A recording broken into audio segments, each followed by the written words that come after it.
തിങ്കളാഴ്ച തന്നെ വിധിപ്രസ്താവം ഉണ്ടാകുമെന്ന് വേണം നമുക്ക് അനുമാനിക്കാൻ. ഷാരോൺ വധക്കേസിൽ ഒന്നാം പ്രതിയായിട്ടുള്ള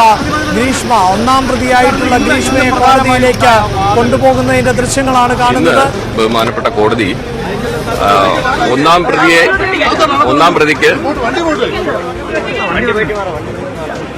പ്രതിക്ക് ഏത് ശിക്ഷ കൊടുക്കണം എന്നുള്ളതിനെ സംബന്ധിച്ചിടത്തോളം ശിക്ഷയെക്കുറിച്ച് എന്തെങ്കിലും പറയാനുണ്ടോ എന്ന്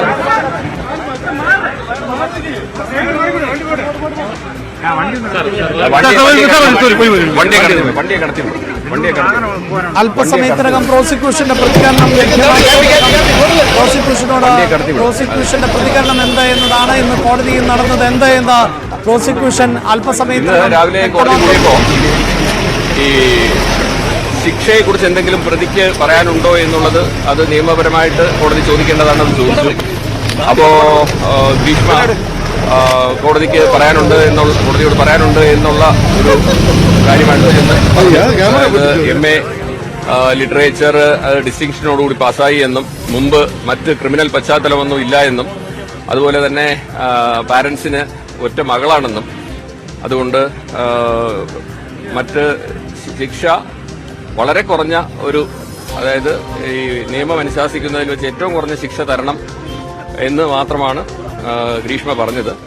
പിന്നെ അതിനുശേഷം പ്രോസിക്യൂഷന്റെ വാദം കേട്ടു, അതുപോലെ ഡിഫൻസിന്റെയും വാദം കേട്ടതിന് ശേഷം വിധി പറയാനായിട്ട് 20-ാം തീയതിയാണ് വച്ചിരിക്കുന്നത്. ഇതിൽ ഏറ്റവും പ്രധാനപ്പെട്ട കാര്യം ഈ പ്രതിഭാഗം കൊലപാതകം അഡ്മിറ്റ് ചെയ്തിട്ടുണ്ട്, ഗത്യന്തരമില്ലാതെ ചെയ്തു എന്നു അങ്ങനെയാണോ?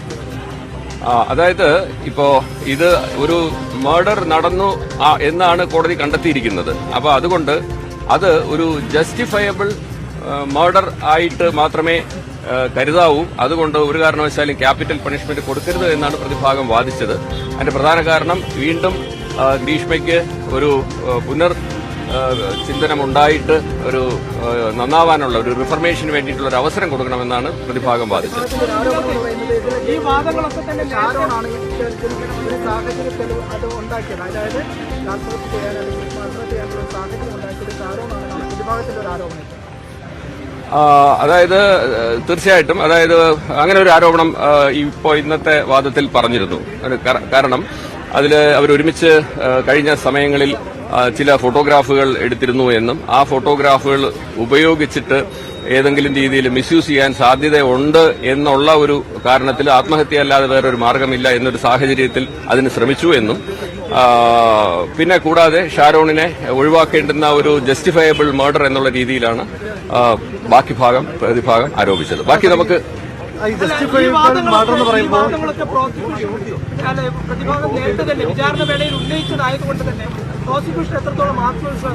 ഇല്ല. ഇന്നത്തെ സംബന്ധിച്ച് ഇന്ന് ആർഗ്യൂ ചെയ്തത് യഥാർത്ഥത്തിൽ ഈ തെളിവെടുക്കുന്ന സമയത്ത് വന്നതിലല്ലാതെ ഈ യഥാർത്ഥത്തിൽ ഒരു ക്യാപിറ്റൽ പണിഷ്മെന്റ് കൊടുക്കണമോ അതല്ലെങ്കിൽ ജീവപര്യന്തം ആയിട്ട് നിർത്തിയാൽ മതിയോ എന്നുള്ള സാഹചര്യത്തിൽ ഒരു ഡിസിഷൻ എടുക്കാൻ വേണ്ടിയിട്ട്, അതായത് മിറ്റിഗേറ്റിംഗ് സർക്കംസ്റ്റാൻസസും അഗ്രവേറ്റിംഗ് സർക്കംസ്റ്റാൻസസും തമ്മിലൊരു ബാലൻസ് സ്ട്രൈക്ക് ചെയ്യുന്നതിലേക്ക് വേണ്ടിയിട്ട് ഒരു ആർഗ്യുമെന്റ് ആണ് ഇന്ന് ഡിഫൻസും അതുപോലെ പ്രോസിക്യൂഷനും അവിടെ നടത്തിയത്. അല്ല, ഈ കാര്യങ്ങൾ നേരത്തെ ഉന്നയിച്ച കാര്യങ്ങളായിരുന്നില്ല. ഓക്കെ, പരമാവധി ശിക്ഷ ലഭിക്കും എന്ന പ്രതീക്ഷയിലാണ് പ്രോസിക്യൂഷൻ ഈ വാദം